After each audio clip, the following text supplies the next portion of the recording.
Hi everyone. Uh, Presentation for this afternoon is we'll be looking at human development at the socio-cultural context, and for this presentation I will be based mainly on my home island in Vanuatu. As you can see there on figure 1, there are different environment in which a child has to go through in learning. The first one and the most important one is the family, and the second one is the community, and the third one is the society where he or she grows within. And the main thing that we will be looking at is how this child interacts with those people at different levels. Those interactions will determine the child in the near future, his behavior, his actions, and his perception of the society and the life in which he goes through. There are three main theories that we will be talking about. The first one is constructivism by Jean Piaget. The second one is sociocultural theory of cognitive development by Lev Vygotsky, and behaviorism by P.F. Skinner. Constructivism is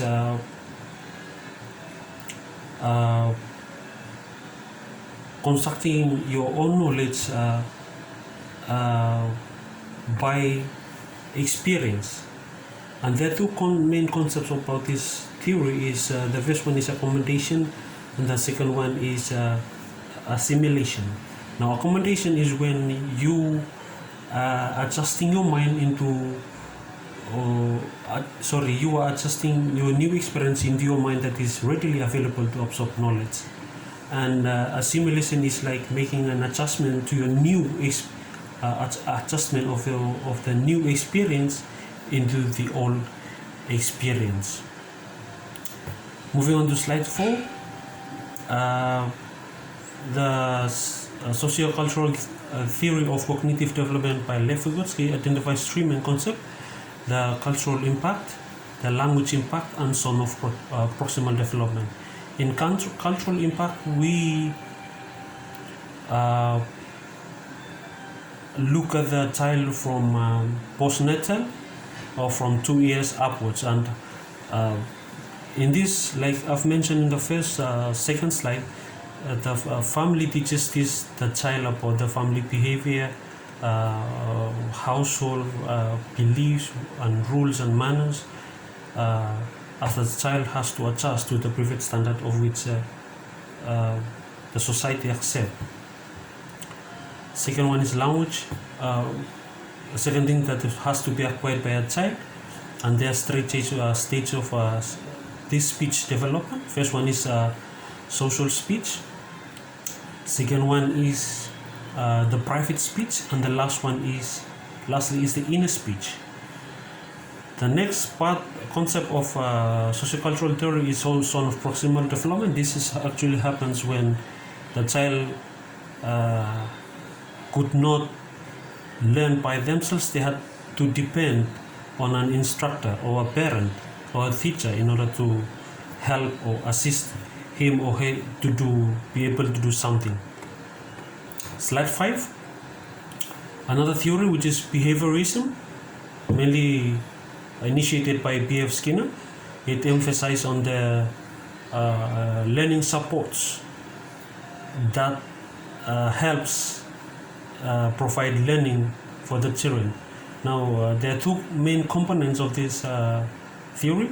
There are classical conditioning and operant conditioning. In classical conditioning, it is a learning process when you associate a child with the same stimuli every day. Then the child would recognize and respond to it.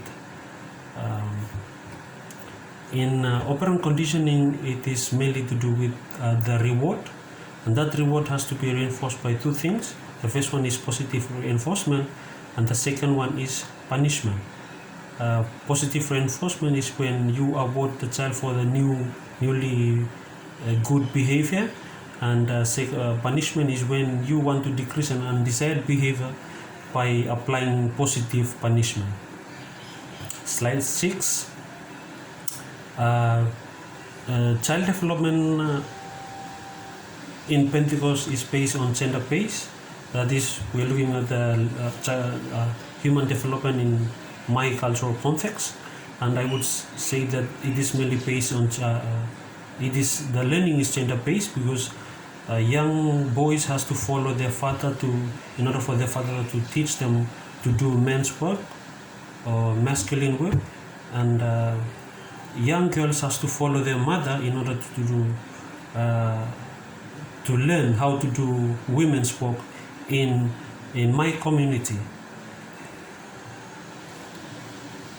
Now there are times, slide 7, moving on to slide 7, there are times in which they have to be interacted within themselves, and that is in what we call hamali, or in English we would call it the community hall, where everybody has to come together and during marriage ceremony, and then this is the time when young boys and girls has to be involved in the activity to prove what they had been taught from their parents back in their family or homes.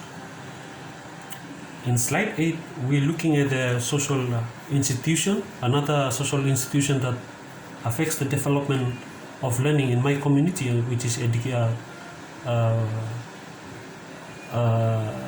formal education. And this is an important case because it kind of changes the gender-based learning system in my society, and it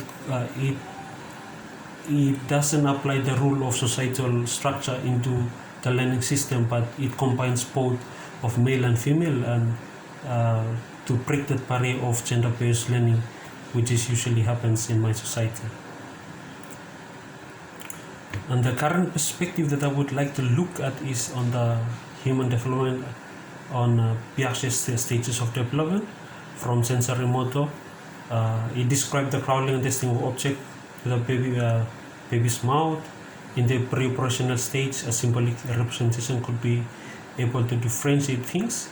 The concrete operational stage, they show logical concrete reasoning, and lastly, from an operational stage, they think about thinking in a more systemic way.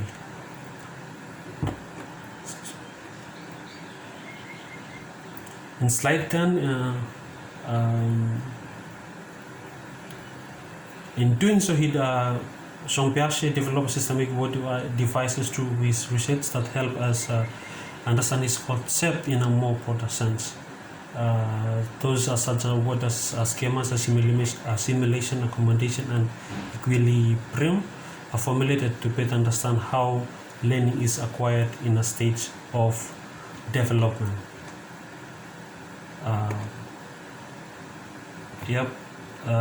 I think that's all for the presentation. I hope you enjoy. Thank you.